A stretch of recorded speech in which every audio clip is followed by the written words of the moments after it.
Kalau kamu ngerti betapa kompleksnya kehidupan setelah kematian, kamu akan sejak hari ini kamu akan mati-matian menyenangkan Allah. Percaya. Kamu gak akan main-main dengan kehidupan. Kalau kamu tahu seberapa cepat manusia melupakanmu setelah kematianmu, kamu gak akan mati-matian menyenangkan manusia. Dan kalau kamu tahu betapa tidak sederhananya kehidupan setelah kematian, demi bisa bersatu dengan Dia yang ilahi itu, kamu akan menghabiskan hidupmu untuk mencari Allah. Itulah yang dilihat para rasul. Makanya hidupnya semuanya tentang Kristus. Kiranya firman Tuhan ini menolong kita semakin mengenal Kristus, bertumbuh dalam iman, dan hidup sesuai kehendak-Nya. Ya, hari ini sesuai dengan tema yang kita sepakati bersama, kita akan berbicara tentang bagaimana sebenarnya para rasul memandang Kristus. Dan hari ini kita baca dari ayat Yohanes 3:16. Karena begitu besar kasih Allah akan dunia ini sehingga Ia telah mengaruniakan anaknya yang tunggal, supaya setiap orang yang percaya kepadanya tidak binasa, melainkan beroleh hidup yang kekal. Kita melihat Kristus melalui kacamata para rasul, tidak hanya melihat Dia dalam kacamata pengetahuan. Yang paling penting di sini adalah hikmat. Hikmat untuk mengerti Kristus, bagaimana rasul melihat Tuhan itu tidak dalam keberadaan dan kenyataannya yang duniawi.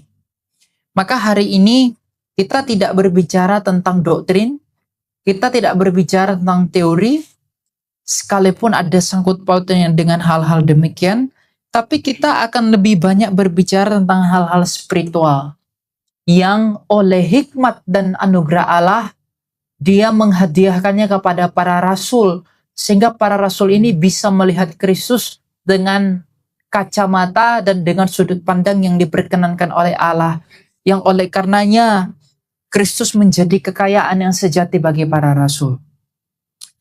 Apa yang dilihat oleh para rasul di dalam Kristus sehingga mereka memberi diri mereka, bahkan menghabiskan seluruh waktu kehidupan mereka untuk melayani Tuhan. Ini penting untuk kita ketahui agar apa? Kita harus melihat sesuatu di dalam Kristus itu dengan kacamata batiniah agar kita tidak lagi terganggu oleh hal-hal duniawi. Kita tidak lagi terganggu oleh penderitaan, kita lagi tidak terganggu pada hal duka cita, kita tidak lagi terganggu pada hal-hal yang sulit dalam hidup kalau kita mengerti makna yang sejati daripada Tuhan itu.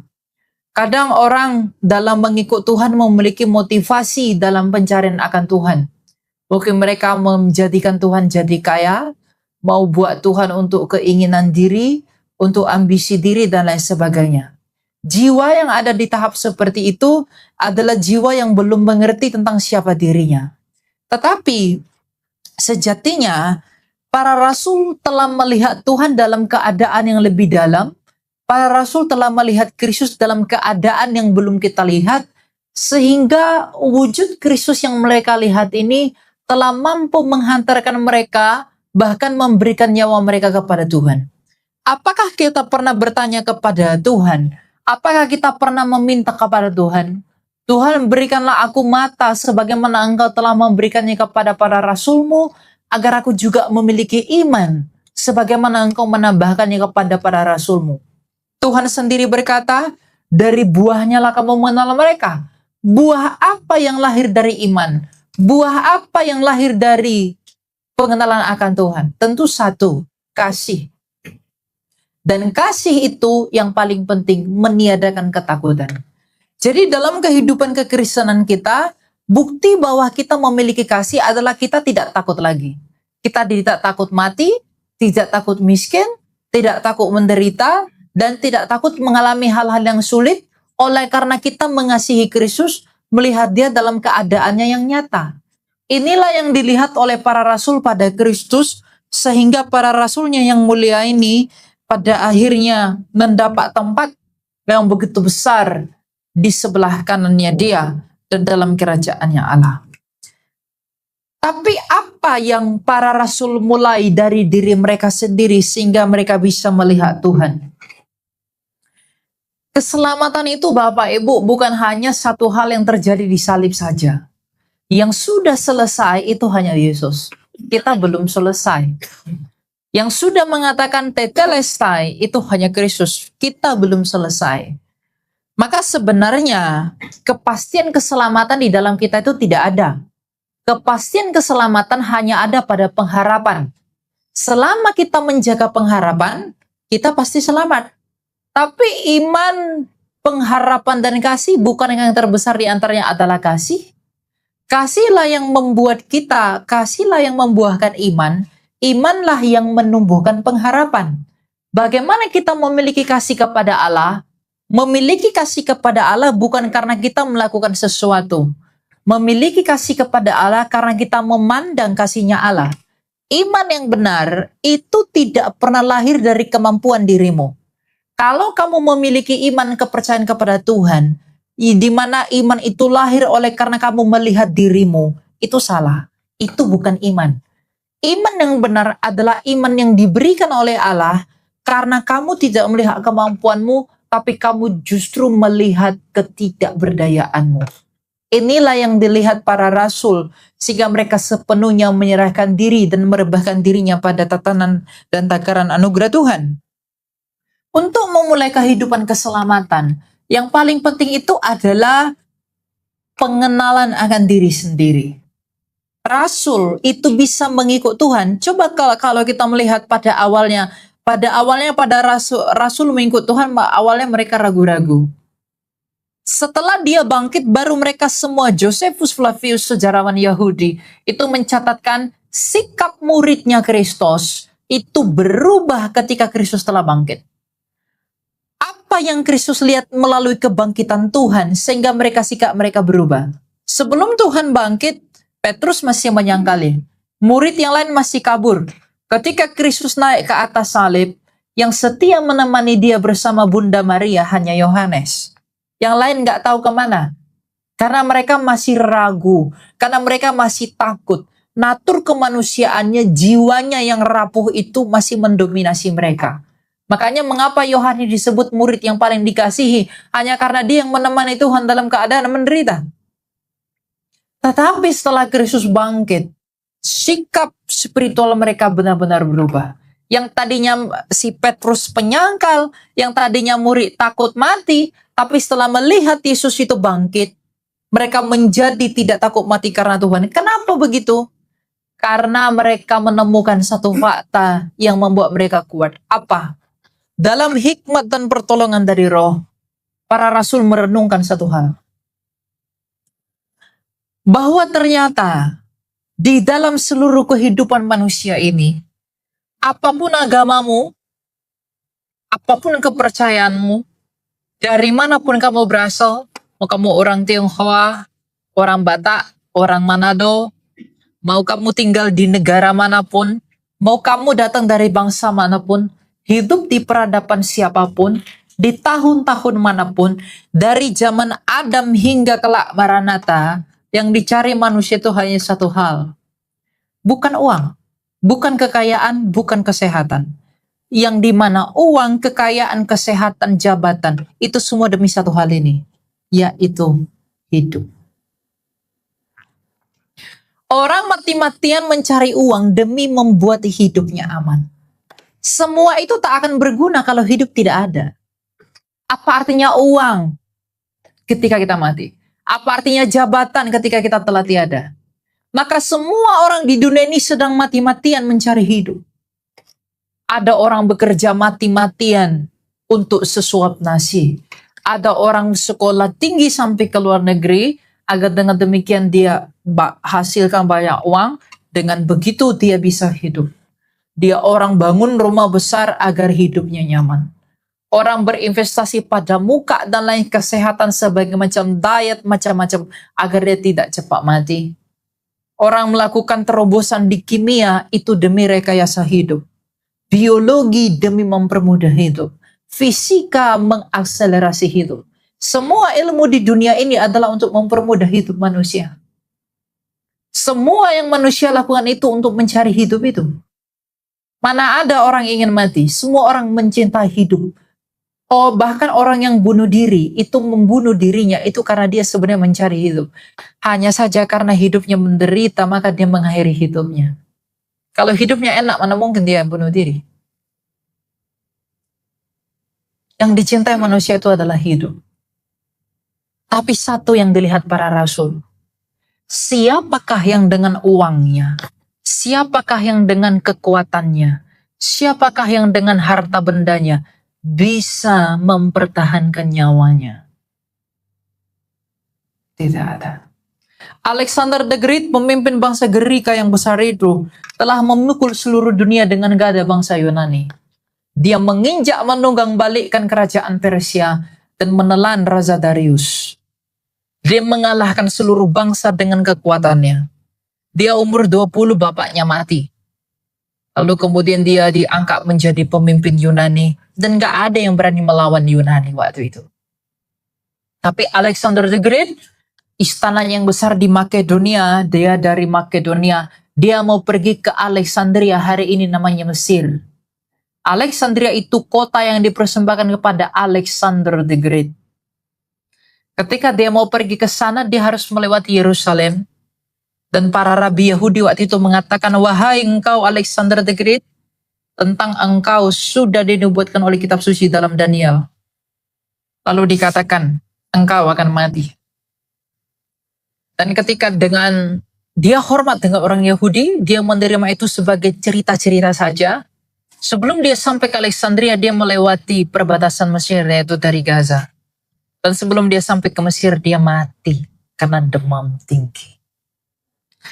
Dia yang menaklukkan seluruh dunia dengan kuasa, dengan uang, dengan tahtanya dia.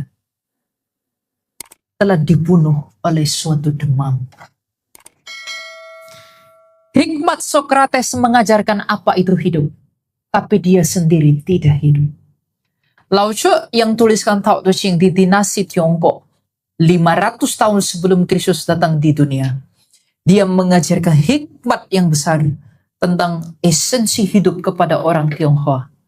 Tapi dia sendiri tidak memperoleh hidup itu sendiri. Semua orang sedang mengejar hidup. Tapi para rasul melihat, ternyata apapun gak bisa membuat kita hidup. Tapi ada satu pribadi yang kami hidup dengannya. Kami makan dengannya. Kami telah melihat dia. Kami telah meraba dia. Dan kami telah melihat dia mati. Tapi dia bukan hanya mati. Dia telah keluar dari kematian itu. Menunjukkan dirinya kepada ratusan orang. Bahwa dia telah bangkit dan hidup. Kalau Tuhanku telah mengalahkan kematian itu, apa yang membuatku harus takut pada kematian? Orang takut miskin karena takut mati. Orang takut menderita karena takut mati. Kematian adalah ketakutan yang paling tinggi dari semua manusia. Dan karena mereka melihat dengan mata mereka, Tuhanku telah bangkit dan mengalahkan maut itu. Untuk apa? Untuk kepada kematian itu. Inilah yang membuat para rasul demi melayani dia tidak takut lagi menghadapi kematian. Markus ditarik kuda di Alexandria, Petrus disalib terbalik di Roma, Bartolomeus digergaji, Andreas mengalami aniaya, Yohanes digoreng di minyak panas, Paulus kepalanya dipenggal. Paulus yang adalah pembunuh, oleh karena melihat Tuhan, dia telah terbunuh oleh karena nama Tuhan. Mengapa kamu tidak meminta iman seperti ini kepada dia? Penasaran nggak apa yang dimiliki mereka? Apa yang dianugerahkan kepada mereka? Sehingga hidup mereka penuh dengan kepercayaan seperti ini. Mereka nggak berurusan lagi dengan hal-hal duniawi, Bapak Ibu. Mereka tidak berurusan lagi dengan hal-hal yang tidak penting. Mereka tidak lagi tergoda dengan hal-hal yang anakku sakit, aduh gak punya iman. Aku begini, aduh aku udah harus begini. Gak begitu. Inilah keselamatan. Keselamatan itu adalah tentang bagaimana kamu telah melihat Allah dan kamu tidak takut lagi atas apapun di dalam hidup ini. Itulah keselamatan. Keselamatan itu bagaimana kamu full mencintai Kristus, melihat dia dalam kenyataan yang demikian sehingga kematian, sakit, penyakit, penderitaan tak sanggup memisahkan engkau dari dia. Karena Kristus dan para muridnya yang adalah tubuhnya tidak bisa dipisahkan oleh apapun. Pedangnya kaisar, mulutnya singa kaisar, tidak bisa memisahkan Ignatius daripada Kristus. Pedangnya tentara Roma tak mampu memisahkan Paulus daripada Kristus. Karena apa yang mereka miliki? Iman yang benar. Nah, pernah nggak kita meminta iman ini kepada Tuhan? Pernah nggak kita berdoa, Tuhan, tambahkanlah imanku. Tetapi, sebelum ke sana, ini adalah buah, Bapak Ibu. Memiliki iman seperti itu adalah buah. Bagaimana memiliki iman seperti itu? Bapak gereja kita, Makarius, seorang bapak padang gurun yang diberkati, pernah mengatakan satu hal. Kalau kamu mau mengenal dia yang tersalib itu, kamu harus mengenal dirimu dulu. Itulah yang dimiliki Rasul. Tanpa pengenalan diri sendiri, kita nggak mungkin bisa mengenal Allah. Nggak mungkin. Kita harus bisa melihat diri kita. Kita harus bisa sadar siapa diri kita di hadapan Allah, agar kita bisa melihat kekayaan anugerah. Tidak ada Paskah tanpa kematian. Kalau kamu mau dibangkitkan bersama dengan dia, kamu juga harus mati bersama dengan dia. Kamu harus mati terhadap dirimu dan kehendakmu. Mengikuti Yesus itu nggak mudah. Yesus mengatakan, sempitlah jalan, tapi lebarlah menuju kebinasaan. Sebagai perbandingan saya mau kasih tahu. Dalam Injil Matius, Kristus memberi perumpamaan tentang gadis, 10 gadis kan. Kenapa nggak 10 nenek-nenek? Kenapa nggak 10 ibu-ibu? Kenapa 10 gadis? 10 itu angka penuh. Gadis itu perawan. Maka 10 gadis ini sebenarnya simbol dari semua orang yang percaya kepada Tuhan, yang disucikan oleh nama Tuhan. Tapi hanya 5 yang bisa melihat Tuhan. 5-nya nggak bisa. Sama-sama punya minyak loh. Sama-sama setia menunggu mempelai. Sama-sama punya pelita. Yang membuat 5 ini nggak bisa masuk hanya karena kurang minyak. Dikit aja. Apa itu minyak? Apa itu pelita? Itulah yang membuat orang nanti, kalau tidak peka terhadap hal-hal seperti ini, bisa tidak selamat. Ini sekali lagi bukan untuk mengartikan bahwa keselamatan ini tergantung kamu. Tidak. Keselamatan itu anugerah Tuhan. Tapi apakah kamu sudah dalam anugerah? Keselamatan itu bukan hasil usaha saya. Saya berselamat karena percaya kepada Tuhan. Tapi apakah kamu sudah percaya? Benar-benar percaya. Kita akan kaget di hari akhir. Banyak yang tak terhitung untuk ternyata nggak bisa menghadiri perjamuan itu. Karena dia tidak mencari Tuhan dalam kesungguhan yang benar.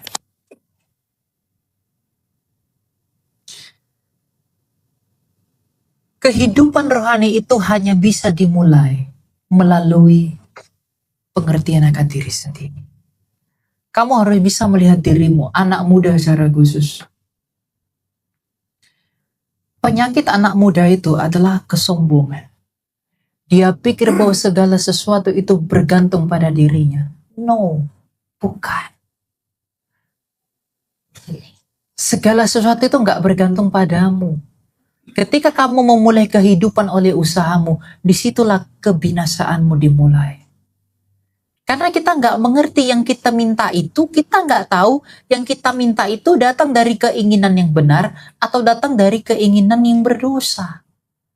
Diri kita ini penuh dengan dosa. Jiwa kita itu ditutupi oleh dosa. Sehingga kita nggak tahu kehendak kita itu baik atau tidak. Maka kita perlu untuk mengenali diri kita. Mengenali diri itu bisa mengenali Allah. Tanpa mengenali diri, kamu ke gereja tiap hari pun, kamu nggak mungkin bisa mengenal Allah. Inilah yang membuat orang, meskipun dia datang kepada gereja, tapi dia tidak bertumbuh dalam Allah. Orang yang semakin mengenal Allah tidak mungkin semakin merasa dirinya benar. Orang semakin mengenal Allah akan semakin sadar dirinya sakit. Buah orang yang dekat dengan Tuhan bukan orang yang merasa benar. Buah orang yang dekat dengan Tuhan adalah semakin menangis melihat dosanya. Paulus ketika pertama sekali melayani Kristus di Korintus, dia mengatakan apa? Aku nggak kalah dengan rasul yang lain. Tapi menjelang kematiannya dia menyurati Timotius. Ternyata di antara semua orang, aku loh yang paling berdosa. Orang semakin dekat dengan Tuhan, itu nggak akan semakin bangga akan prestasinya. Orang semakin dekat dengan Tuhan, nggak akan melihat kemuliaannya. Nggak akan memandang pada berkat yang duniawi itu. Tapi orang semakin dekat dengan Tuhan akan merebahkan dirinya dan mengatakan, kasihanlah aku orang berdosa ini. Kesadaran itulah yang bisa membuatmu hidup dalam anugerah. Kalau kamu nggak sadar kamu sakit, kalau kamu nggak sadar kamu berdosa, kalau kamu nggak sadar kamu butuh pertolongan Allah, kamu nggak mengenali dirimu, kamu nggak mungkin bisa hidup dalam anugerah. Itu yang bahaya. Kenapa? Kristus telah mengatakan kepada Paulus, di dalam kelemahan mula anugerahku bekerja. Anugerah Tuhan nggak bekerja bagi orang yang merasa mampu. Anugerah Tuhan nggak bekerja bagi orang yang merasa layak. Kalau kamu dengan pelayananmu, kalau kamu dengan apapun yang kamu lakukan, kamu merasa layak, pada saat yang sama kamu udah nggak layak. Tak ada satupun dalam diri kita yang bisa kita hasilkan untuk melayakkan diri kita. Kelayakan itu tidak bisa muncul dari dirimu. Kelayakan itu datang dari anugerah Allah, dan tidak ada kata layak selama roh masih dalam tubuh saya. Layak atau tidak itu hanya dinilai oleh Tuhan ketika saya diadili pada waktu kematian saya. Jadi kamu harus kenal dirimu. Tapi bagaimana caranya saya mengenali diri saya? Dengan mengenali dirimu, kerendahan hati itu dibentuk. Dengan melihat, oh ternyata saya munafik. Ternyata saya tidak rohani Tuhan. Ternyata saya palsu. Dengan menyesal, dengan begitu kamu berair mata. Air mata itu akan menyuci jiwamu. Dan ketika kamu sadar akan siapa dirimu, itulah yang akan membentuk kerendahan hatimu. Ketika kamu rendah hati melihat keberdosaanmu, kamu gak akan hidup lagi menggunakan kemampuanmu. Tapi kamu mengikuti aliran kemana air itu pergi mengalir. Kamu mengikuti kemana kehendak Allah. Kenapa? Karena kamu gak merasa mampu. Karena kamu merasa kamu gak mampu lah, maka kamu membaringkan dirimu kepada tahta anugerah. Dan ketika kamu merasa gak mampu, disitulah kamu berserah kepenuhnya kepada Allah. Maka kemanapun kamu Tuhan bawa, dengan sikap hati seperti itu, kamu gak akan lagi membedakan mana duka cita, sukacita, mana hidup enak, tidak enak. Karena semua yang terjadi dalam hidupmu, kamu terima sebagai anugerah Allah untuk menyelamatkan kamu. Tapi bagaimana cara saya memiliki kesadaran itu? Perbanyak berdiam diri. 24 jam di gereja itu gak benar. Kamu harus punya waktu sendiri dengan Tuhan. Roh Kudus itu gak bekerja ketika kamu kacau. Roh Kudus itu bekerja ketika kamu berdiam. Para nabi pada zaman dahulu, ketika mereka mau melayani Tuhan di altar, para imam melayani, mereka harus mengasingkan dulu. Mereka harus berpuasa dulu agar kehendak mereka dimatikan dan hanya roh Allah yang tinggal. Kamu perlu berdiam diri. Dengan berdiam diri, tutup kamarmu. Kamu gak usah mencari apa-apa. Kamu cukup tinggal diam. Dengan diam, kamu punya kekuatan. Dengan diam, kamu katakan kepada Allah, Tuhan tolong koreksi aku. Tolong ajari aku. Tolong terangi hatiku. Dengan berdiam, Roh Kudus itu akan menolongmu, memberitahu kamu siapa. Makanya Yesus mengatakan roh yang akan datang itu akan menolong kamu. Penolong kepada Dia. Kalau Dia adalah tabib yang agung, maka Roh Kudus ini penolong untuk menyadarkan kita ini sakit. Nggak mungkin orang pergi kepada dokter kalau dia nggak sakit. Nggak mungkin kita menuntun diri kita kepada Tuhan kalau kita nggak sadar kita ini sakit. Dan Roh Kudus lah yang menolong kita untuk bisa sadar bahwa kita ini sakit. Kita ini nggak bisa menilai diri kita sendiri. Maka kita perlu untuk berdiam diri. Dengan berdiam diri kita bisa melihat realita kita ini siapa. Dengan begitu, oh ternyata seperti itu Tuhan. Tolong aku. Roh Kudus itu akan memurnikan kamu. Dia akan menerangi hatimu. Dan itulah yang menjadi kekuatan yang mengisi nus. Nus itu adalah inti dari roh yang terhubung dengan Allah. Itulah yang akan diisi dan hidup kembali. Sehingga kamu bisa hidup bersatu dengan Tuhan. Dengan hidup seperti itu, kamu gak ada alasan gak bahagia. Meskipun cuma makan daun singkong, masuk rumahnya kecil, tapi dengan begitu kamu puas oleh roh yang menghidupkan itu. Kenapa orang sekarang udah punya banyak uang tetap stres?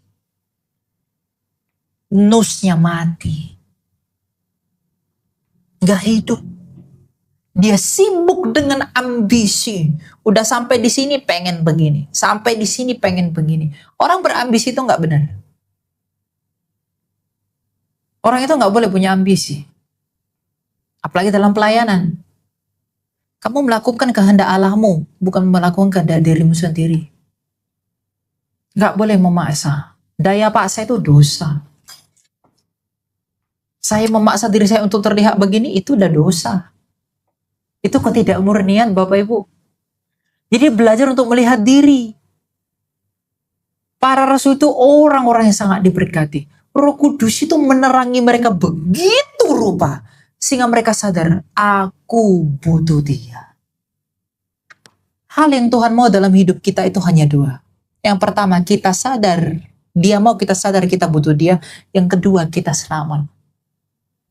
Tuhan gak terlalu peduli mengenai hartamu. Tuhan gak terlalu peduli tentang macam-macam kesehatan, apa segala macam tuh gak terlalu peduli. Dia menyelamatkan Paulus dengan kebutaan kok. Dia menyelamatkan Paulus dengan penyakit. Mungkin hari ini kalau Paulus ada, dia dibilang tidak diberkati, dia dikutuk. Dia menyelamatkan Petrus melalui apa? Melalui kelemahannya. Allah menyelamatkan manusia melalui apa yang manusia anggap hina. Hari ini udah nggak begitu. Makanya kalau pencobaan datang dalam hidupmu, kalau masalah datang dalam hidupmu, jangan buru-buru minta dilepaskan atau tengking. Nggak semua hal harus ditengking. Tapi tanyakan dulu kepada Tuhan, Tuhan apa maksudnya? Apa yang ingin engkau beritahu kepadaku melalui peristiwa ini Tuhan? Tolong aku untuk mengerti. Kamu nggak akan bisa mengerti kalau kamu nggak mengkhususkan dirimu untuk bersahabat di hadapan Allah dengan berdiam diri. Ada anak muda mungkin meninggalkan Tuhan. Karena apa? Dia nggak mau mengatur, dia nggak bisa ngatur Tuhan. Dia maunya Tuhan mengikuti dirinya. Itu penyakit anak muda sekarang. Dia pengen begini, pokoknya Tuhan mau dilegitimasi kebenarannya oleh karena Tuhan bukan kasih. Nggak begitu. Allah itu bukan hanya kasih, itu hakim yang adil. Kamu harus gentar kepada itu. Bapak yang baik ya, tapi dia juga hakim yang menggentarkan. Jadi hal-hal seperti ini harus dimengerti untuk bisa bertumbuh. Kalau kita nggak mengerti Allah seperti ini, kita nggak bisa bertumbuh, kita tetap di situ. Bayangkan berapa banyak orang menghabiskan waktunya puluhan tahun di gereja tanpa tahu hal-hal spiritual. Dia tahu Yesus baik, pokoknya datang ke gereja, tapi dia tidak bertumbuh di dalam pengenalan dirinya. Orang Kristen yang kaya, itu adalah orang yang miskin di hadapan Allah. Tahu nggak maksudnya apa? Dalam Matius bab itu, Yesus Kristus membuka seluruh ucapan bahagianya. Yang pertama sekali dia berkata, berbahagialah orang yang miskin di hadapan Allah. Orang yang miskin di hadapan Allah adalah orang yang tahu diri. Orang yang melihat kelemahannya. Dengan demikian dia tidak lagi mengandalkan apa-apa di hadapan Allah. Dia hanya mengharapkan anugerahnya Allah. Itulah orang miskin di hadapan Allah. Adalah hal yang menarik ketika Kristus mengatakan, Kalau kamu nggak miskin di hadapan Allah, berbagai orang miskin di hadapan Allah karena kamu mempunyai kerajaan surga. Tapi di sisi lain, Tuhan juga mengatakan, kalau kamu nggak memiliki iman seperti anak kecil ini, kamu nggak mungkin masuk ke dalam kerajaan surga. Apa hubungannya menjadi miskin di hadapan Allah dan memiliki iman seperti anak kecil? Bahasa aslinya itu moro, infant. Anak kecil itu nggak bisa berbuat apa-apa. Kamu harus membuat dirimu nggak bisa berbuat apa-apa di hadapan Allah agar kamu selamat. Dengan demikian kerajaan Allah ada dalam kamu. Bahkan dalam pelayanan akan Tuhan pun, kamu nggak boleh mengandalkan kekuatanmu. Apalagi berbangga, itu nggak boleh. Makanya mengikut Tuhan tuh bukan jalan yang mudah ya. Tuhan sendiri mengatakan lebih mudah unta masuk pada lubang jarum kok daripada orang kaya masuk kerajaan surga. Orang kaya di situ bukan tentang orang punya uang, bukan. Orang yang kaya di sana orang yang merasa mampu dengan kemampuannya sendiri. Itu orang kaya yang dimaksud Alkitab. Oh, aku orang kaya nggak bisa masuk kerajaan surga. Berarti gimana nih uangku nih? Enggak begitu. Orang kaya di sana adalah orang yang bangga dengan uangnya. Itu orang kaya. Orang kaya di sana adalah orang yang bangga dengan penampilannya. Itu orang kaya yang sebenarnya. Orang-orang yang bangga akan dirinya itu nggak bisa masuk dalam anugerah Allah. Itulah yang membuat Yudas nggak bisa masuk dalam kerajaan Allah. Dia melihat Kristus itu dalam motivasi kacamata yang salah. Jadi kita harus jujur pada diri sendiri. Tuhan tuh sayang banget sama Anda ini. Maka Anda diperkenankan untuk mendengar seperti ini. Mungkin Anda nggak sepenuhnya mengerti, nggak apa-apa. Tapi kalau kamu minta hikmah kepada Allah, kamu akan mengerti kok. Ya. Kadang gini Bapak Ibu, dalam podcast tadi siang saya katakan begini. Ada orang, analoginya ibu rohani saya namanya Bu Grace, itu memberikan analogi yang baik. Di pantai, di air, orang bisa sama-sama main di air kan? Ada yang berenang, ada yang menyelam, ada yang berselancar. Orang pun begitu, dia sama-sama di gereja. Datang, ibadah, sakramen, sama-sama di gereja. Tapi apa yang membedakan ketiga orang yang di air itu? Kedalamannya berbeda. Orang yang menyelam akan melihat terumbu karang yang gak akan pernah dilihat orang yang hanya berselancar dan berenang. Orang Kristen pun begitu. Ada orang yang cuma datang ke gereja untuk bersenang-senang, itu kayak orang yang diombak itu. Tapi ada orang yang meskipun datang ke gereja, dia menyelami Allah dalam kehidupan rohaninya. Dia akan melihat apa yang orang lain gak lihat. Orang yang menyelam akan mengatakan ada terumbu karang indah sekali. Kalau orang berselancar gak mau menyelam, dia akan mengatakan orang menyelam itu mungkin halu. Atau orang menyelam akan melihat, aku tadi melihat belut warnanya warna-warni. Tapi orang berselancar ini gak percaya karena dia gak menyelam ke dalam untuk melihat. Nah, orang yang mendalami Allah di dalam gereja itu mungkin akan mengatakan, penderitaanku adalah cara Tuhan memurnikan aku. Tapi bagi orang yang gak mendalami Tuhan itu akan mengatakan, aneh lu, ikut Tuhan kok gak enak, ikut Tuhan kok menderita, ikut Tuhan kok susah. Kasihan orang begitu. Akan beda. Orang yang semakin mendalami Tuhan akan ngomong seperti Paulus. Semua yang dulu ku anggap mulia, sekarang ku anggap sampah. Paulus itu luar biasa. Semoga berkat yang beserta kita. Maksudnya apa? Dia itu loh, orang yang dulu kaya sekali, orang Benyamin. Sekolahnya tempat elit. Kalau sekarang itu mungkin Harvard. Tarsus, seorang filsuf dari Yunani namanya Strobo, mengatakan orang yang sekolah di Tarsus itu orang kaya. Orang tuanya dari Giskala. Dia sendiri muridnya seorang Raban. Kurang posisi apa dia di duniawi ini? Tapi dia mengatakan setelah aku melihat dia, itu semua ku anggap sampah. Aku bertanya gini kepada Tuhan, mata apa yang kau berikan pada Paulus sehingga dia melihat engkau seperti itu? Yang paling mengagumkan lagi, penjahat di sebelah Kristus. Dia nggak percaya karena melihat Yesus mulia loh. Dia nggak percaya karena melihat Yesus bermujizat. Dia nggak percaya sama Yesus karena Yesus membangkitkan orang mati dia. Tapi dia percaya kepada Yesus ketika Yesus dicabik-cabik. Ya Yesus, ingatlah aku. Dia nggak lihat Yesus dalam keadaan yang mulia, tapi dalam keadaan yang sama seperti dia. Mata apa yang bisa membuat dia percaya kalau bukan dengan mata jiwa dan rohani? Dengan mata ini nggak bisa dia melihat. Yang seperti itu. Maka jangan tergoda dengan Tuhan dengan mata jasmanimu, karena itu udah rusak. Lihatlah dia dengan nusmu, dengan mata spiritual. Kalau kamu percaya karena mujizat, jangan bangga. Itu Tuhan tuh buat kamu percaya karena mujizat itu, karena sakingnya ragu-ragu kamu sama dia, sampai dia perlu membuktikan mujizatnya agar kamu percaya. Orang yang benar itu tetap percaya walaupun gak melihat tanda, itu luar biasa. Si penjahat di sebelah itu, upahnya apa? Yesus sendiri yang mengantarkan dia ke Firdaus. Hari ini juga engkau bersama-sama dengan aku di Firdaus. Dia yang menjanjikan loh. Sebelum dia turun kala maut, membinasakan maut itu. Dia memberikan tempat yang besar. Tapi meskipun seperti ini Bapak Ibu, dosa dalam diri kita itu sulit membuat kita mengerti hal-hal ilahi. Sulit membuat kita mengerti hal-hal spiritual. Yang mempersulit itu apa? Ego, keinginan, nafsu, dan ambisi. Itu membuat kita nggak bisa melihat Allah. Keinginan, ego, dan nafsu itu membuat kita itu melihat Allah menurut keinginan kita jadinya. Bukan menurut apa yang Allah mau. Padahal Kristus sendiri berkata, jadilah kehendakmu.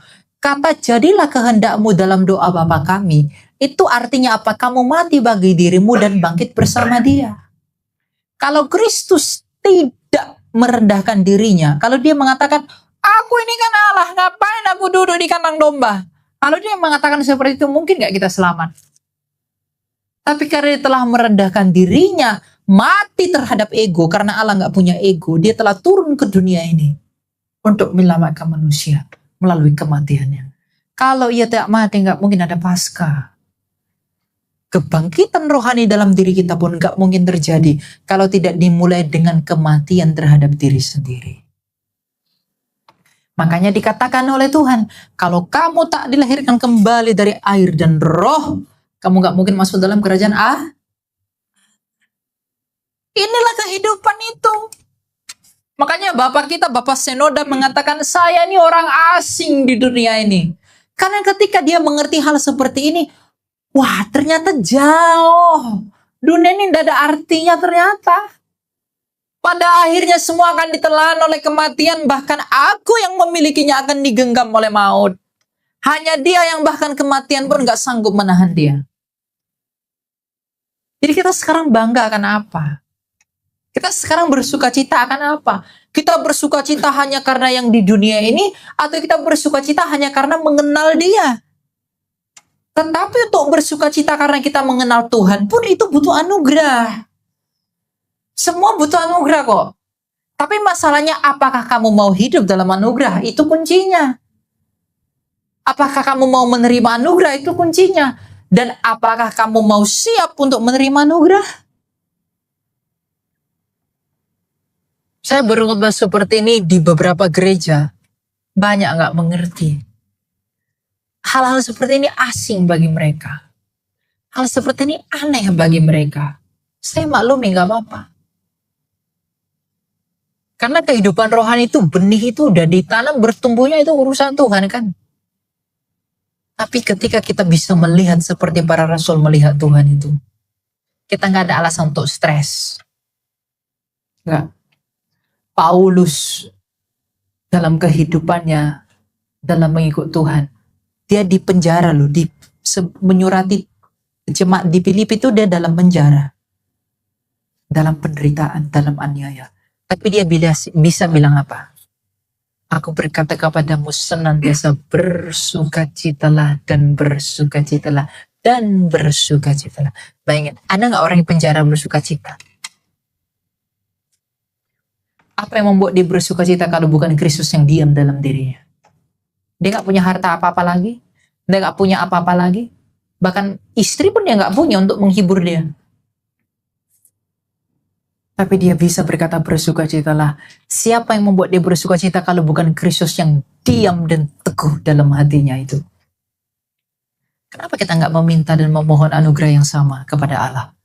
Agar ia memampukan kita untuk memiliki iman seperti para rasul itu. Agar kamu nggak sibuk menuntut dalam hidup dan menduga-duga Allah dalam hidup ini. Tuhan tak pernah salah memutuskan apapun dalam hidup kita. Tapi dosa dalam diri kita membuat kita salah memahami keputusannya. Ego dan keinginan ambisi kita membuat kita ragu akan Allah. Kita lupa bahwa rancangan Allah hanya satu, keselamatan kita. Dia hanya mau menyelamatkan kita. Kalau penyakit membuat kamu selamat, dia akan kasih kamu penyakit. Kalau kebangkrutan membuat kamu selamat, dia akan buat kamu bangkrut. Makanya yang paling penting dalam hidup ini bukan tentang apa yang kamu terima dan apa yang kamu lepas, tapi tentang bagaimana kamu memaknai semua peristiwa hidupmu di dalam perkenanan Allah. Saya kamu gak menduga-duga Allah. Itulah kunci hidup. Yang tenang itu. Orang mau kaya itu demi ketenangan. Saya banyak ketemu konglomerat di Jakarta. Ada orang umur 70. Tua sekali. Dia punya salah satu lembaga keuangan. Kaya sekali. Dia bilang, kenapa ya saya umur segini, saya gak bisa bahagia. Apalagi yang saya cari, katanya. Dia dulu bukan orang percaya. Dia punya ratusan triliun uang. Saya punya Rolls Royce. Saya punya private jet. Saya kemana-mana enak. Tapi kenapa saya bahagia? Saya bilang, kamu terlalu tua jadi bodoh. Karena kamu pikir kebahagiaan itu status benda. Kebahagiaan itu bukan tentang benda. Kebahagiaan itu batinnya. Cari yang menghidupkan. Alkitab mengatakan rohlah yang menghidupkan. Cari perkara rohani, bukan duniawi. Makanya kamu gak bahagia sampai hari ini. Sebelum kamu mati, kamu cari Allah itu. Sampai sekarang,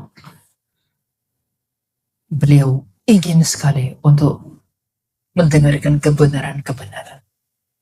Karena dia rendah hati. Mau ditegur seperti itu.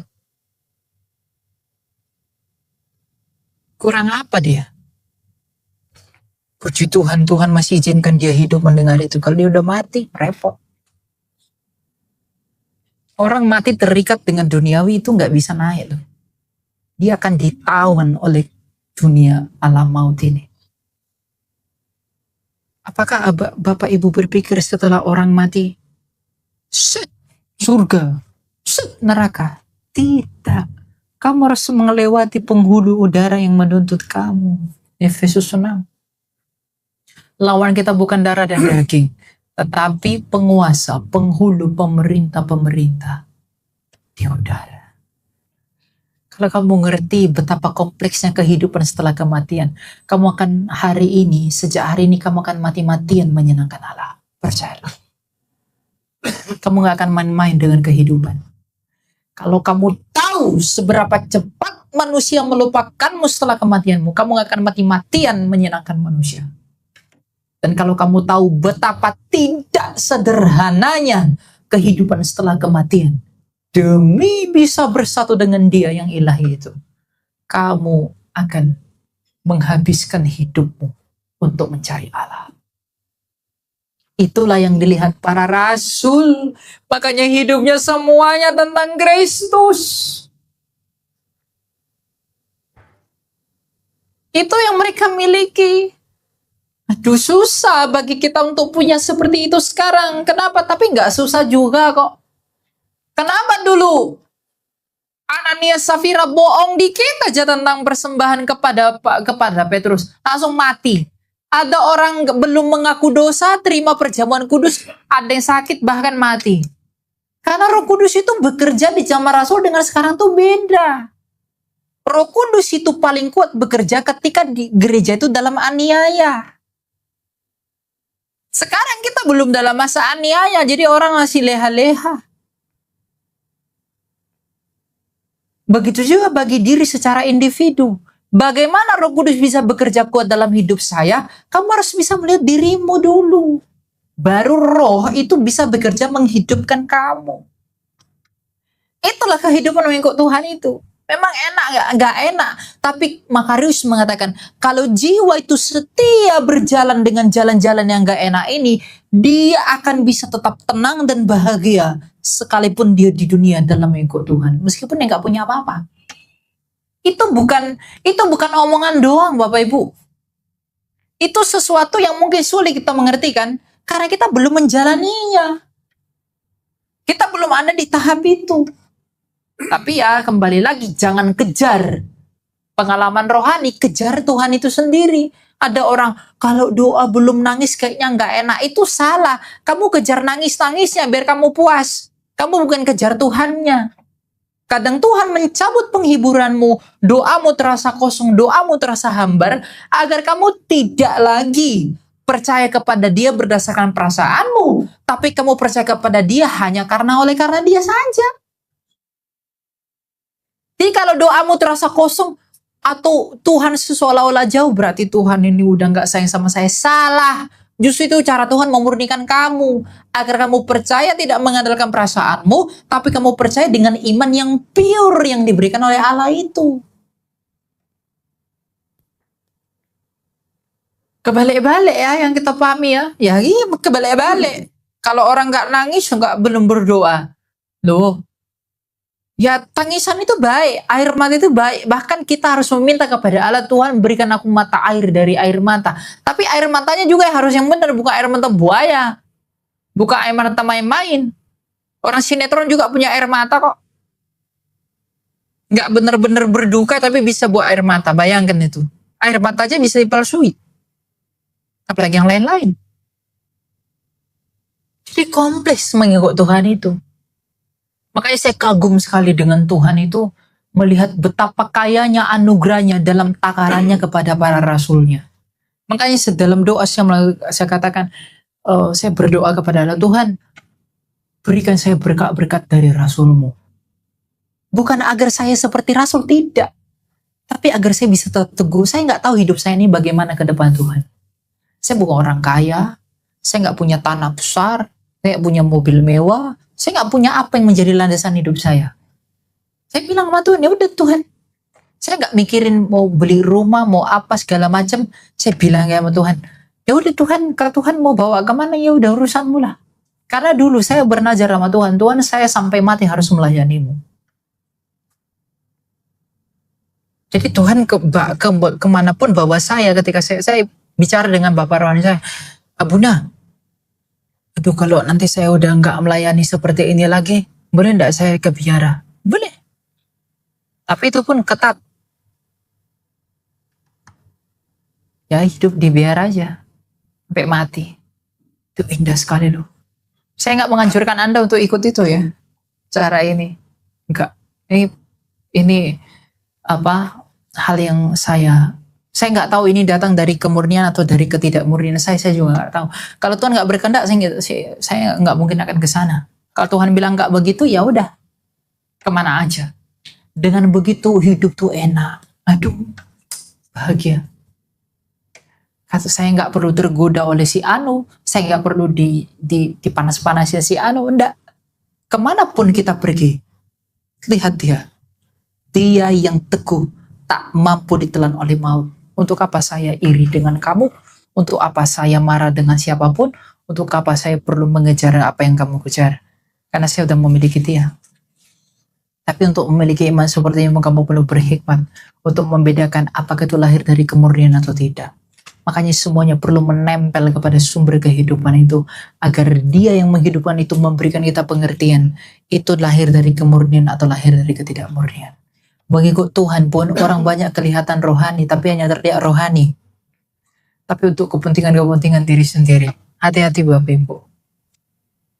Inilah yang menjadi penyakit gereja masa sekarang.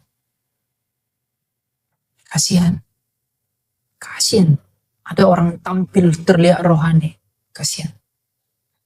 Dia mengagungkan dirinya. Hamba Allah. Enggak begitu. Kehidupan rohani itu misterinya ilahi, menyelamatkan kita. Tapi buah yang paling penting ketika kamu dekat dengan Tuhan adalah kamu tidak takut lagi atas kematian, penderitaan, kemiskinan. Kalau kamu nggak takut pada 3 hal ini, apalagi yang bisa menghalangi kamu? Apalagi yang bisa menggoyahkan kamu kalau kamu udah nggak takut pada 3 hal ini? Bukankah kekhawatiranmu karena takut pada hal ini? Bukankah keraguan-raguanmu karena takut pada hal-hal seperti ini? Kalau kamu nggak takut pada hal seperti ini oleh karena kamu menemukannya pada Kristus menurut kekayaannya, apa yang bisa membuatmu menjadi goyah? Tidak ada. Itulah yang dikatakan Kristus, batu karang yang teguh. Bersandar pada Dia, jangan pengertianmu. Miliki kehidupan spiritual dengan Allah. Mulai dari hari ini. Lagi anak muda. Anak muda hari ini, penyakitmu banyak anak muda. Karena saya juga anak muda. Saya melawan apa yang juga kamu lawan. Saya bergumul dengan apa yang kamu gumulkan. Anak muda itu masa depan dari gereja. Kalau anak muda tak punya kepekaan pada kehidupan yang benar di hadapan Allah, kehidupan yang benar bukan tentang tidak merokok, tidak pesta narkoba, tidak begingkah. Bukan begitu. Kerendahan hati itu yang penting dulu. Karena ketika kamu tahu diri siapa di hadapan Allah, bahkan mencintai itu pun kamu gak akan mau. Kalau kamu terikat pada hukum-hukum seperti itu, kamu akan semakin masuk ke situ. Makanya Paulus mengatakan, apa yang gak aku suka, aku bisa bawa ke sana, aku dibawa ke sini. Itulah yang kulakukan, kata Paulus. Jadi jangan hidup di bawah hukum. Hiduplah di bawah kasih karunia.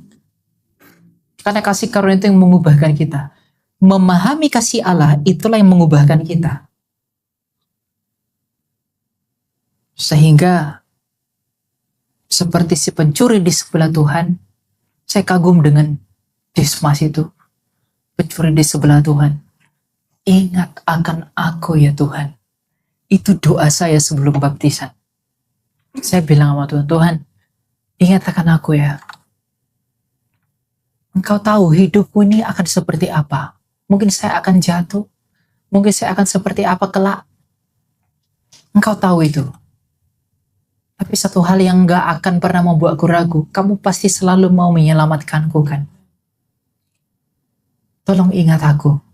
Meskipun aku mendapat tempat yang paling rendah di kerajaan-Mu Tuhan, gak apa-apa. Yang penting aku bisa melihat wajah-Mu. Aku gak mau dimuliakan gimana-gimana kok Tuhan. Yang penting aku bisa bertemu dengan Engkau yang hari ini sedang Kau layani. Jangan berharap kemuliaan. Ketika kamu berharap kemuliaan, kamu gak akan mendapat itu. Para rasul gak pernah mengharap kemuliaan. Tapi mereka diberi kemuliaan. Anak muda juga begitu. Cintai Tuhan dalam kemurnian. Jangan cintai Dia menurut apa yang kamu mau. Jangan. Cintai Dia apa adanya. Seperti penjahat itu mencintai Tuhan apa adanya. Dia melihat Tuhan terluka, dia melihat Tuhan lemah, gak apa-apa. Itu enggak mata ini yang membuat dia bisa melihat itu. Tapi mata jiwa yang telah menerima anugerah. Hiduplah dalam anugerah Tuhan. Agar kamu bisa melihat seperti itu. Apa kamu enggak rindu melihat Tuhanmu? Makanya orang yang doa panjang umur tuh janganlah panjang-panjang. Ya. Kalau panjang umur buat kita makin banyak dosa, buat apa?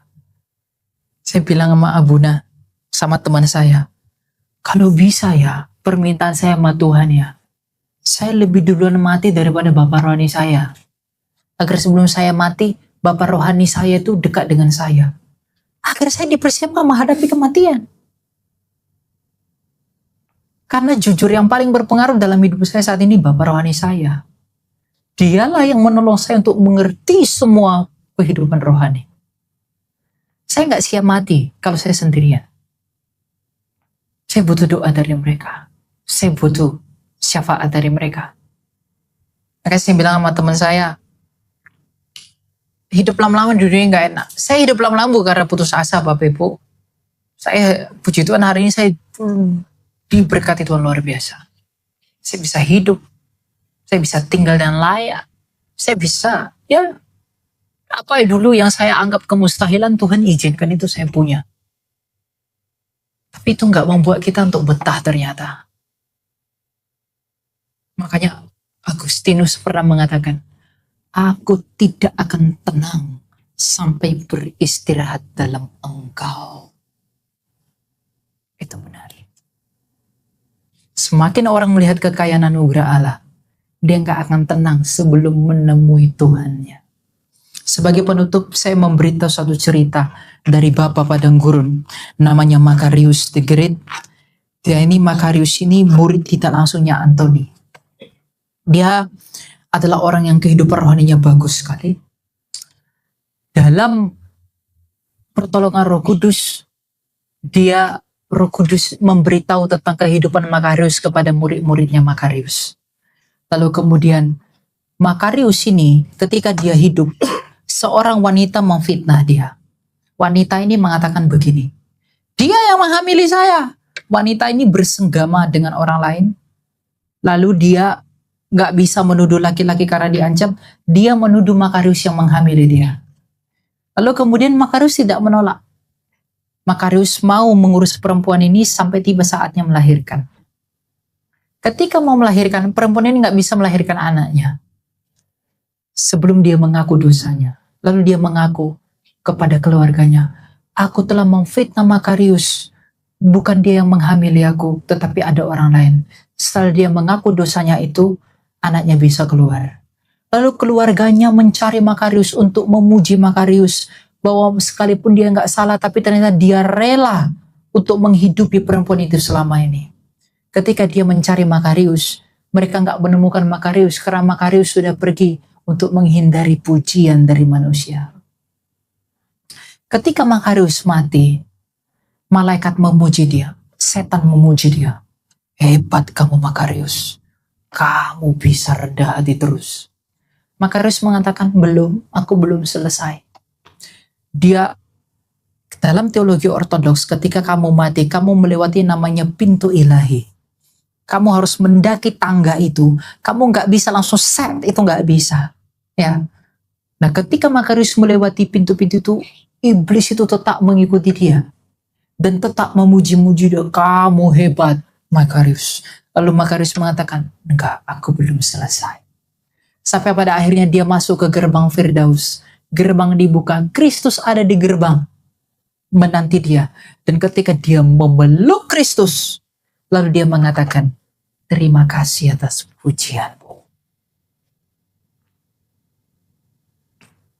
Hal dari yang bisa kita pelajari dari hal ini apa?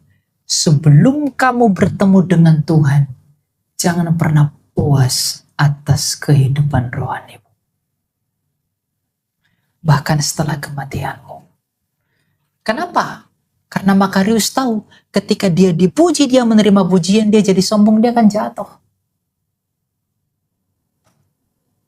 Itu nggak akan membuat dia ke neraka, tapi itu akan sulit membuat dia menaiki yang berikut-berikutnya.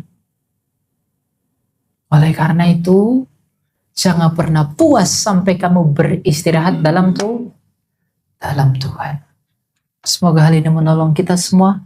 Kejarlah Kristus, kejarlah kekayaannya, kejarlah dia sendiri, bukan apa yang ada padanya, tapi dia sendiri, karena itulah yang menghidupkan kita. Tuhan memberkati, mari kita berdoa, kemuliaan bagi Allah selamanya. Tuhan, tolong kami semua untuk dapat mengerti kebenaran-Mu dan mampukan kami untuk mengasihi-Mu dalam kebenaran-Mu. Bukakan kami pintu anugerah-Mu dan tolong kami untuk mengerti seluruh keputusan kehendak-Mu. Tuhan, kami gak mengerti, bahkan diri kami sendiri kami gak mengerti. Tapi sebagaimana Engkau telah memberi pengertian kepada para murid-Mu, tolong tambahkan kami iman dan pengertian.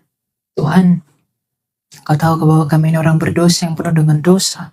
Dan Engkau tahu banyak kesalahan pelanggaran kami. Tapi Engkau tidak menolak perempuan pesundal yang menyeka kaki-Mu. Jangan tolak kami Tuhan, orang berdosa ini, jikalau kami datang kepadamu mohon pengampunan. Tuhan, sebagaimana Engkau mendatangi pungut cukai itu dan membawanya menjadi murid-Mu. Jikalau hati kami telah keras, jikalau kami tidak mendatangi mengunjungi Engkau, Tuhan tolonglah Engkau yang mengunjungi kami, agar kami disadarkan tentang siapa kami, dan bawalah kami menjadi murid-Mu agar kami bahagia, sebagaimana murid-Mu hari ini telah berbahagia bersama-sama dengan Engkau. Apakah kekayaan kami ya Tuhan selain daripada Engkau? Adakah hal yang lebih indah selain daripada bertemu dengan pribadi-Mu? Adakah hal yang lebih mulia selain daripada memandangi wajah-Mu, wahai kehidupan, dan yang memberi kehidupan kami? Oleh karena itu Tuhan, tolong kami untuk sadar betapa mulianya Engkau. Tolong kami untuk mengerti betapa berhikmatnya Engkau. Agar kami tidak menuntut apapun lagi, tapi kami diberi hati yang rela untuk menerima semuanya demi kebaikan kami. Kami nggak pernah ragu bahwa Engkau selalu menyelamatkan kami. Tapi dosa-dosa kami membuat kami ragu akan keselamatan yang daripadamu. Kami berusaha untuk mengerti diri kami, tapi kami tak mampu. Oleh karena itu Tuhan, tolong kami untuk mengerti kebenaran-Mu oleh karena anugerah dan pertolongan-Mu sendiri. Engkau berbaring di kandang domba yang hina. Maka sudilah kiranya Engkau berbaring di dalam tubuh kami yang cemar ini. Ubahkan kudus anak kami dari dalam, agar kami menjadi kepunyaan-Mu sepenuhnya. Tuhan, Engkau yang menolong gereja-Mu ini, tempat persekutuan-Mu ini, dan para hamba-Mu yang ambil bagian dalam pelayanan. Engkau yang mengingat kami semua dalam kerajaan-Mu, keturunan kami, keluarga kami, semua yang ada pada kami. Berikan kami kekuatan dalam mengikuti Engkau, agar kami tak memandang pada kebenaran dan kemuliaan pada salib. Kuatkan kami dalam penderitaan, tolong kami dalam penghiburan, agar kami tidak putus asa dalam penderitaan, dan kami tidak menjadi terlena dalam penghiburan. Karena demikian hanya Engkau yang kami lihat, hanya Engkau yang kami senangi, dan Engkau yang menjadi kebenaran hidup kami. Oleh yang kami berdoa penuh syukur. Bapa kami di surga, dikuduskanlah nama-Mu, datanglah kerajaan-Mu, jadilah kehendak-Mu di bumi seperti di surga. Berikan kami pada hari makan kami secukupnya, dan ampunilah kami kesalahan kami, seperti kami juga dalam bersalah kepada kami, dan janganlah membawa kita dalam pencobaan, tapi bebaskan kami daripada jahat, dalam Kristus Yesus Tuhan kami, karena Engkau yang punya kerajaan dan kuasa dan kemuliaan sampai selama-lamanya. Amin. Jika firman Tuhan ini menguatkan imanmu, tuliskan amin di kolom komentar. Bagikan kepada orang yang kamu kasihi. Dan jangan lupa subscribe agar semakin banyak jiwa diberkati melalui kebenaran firman Tuhan.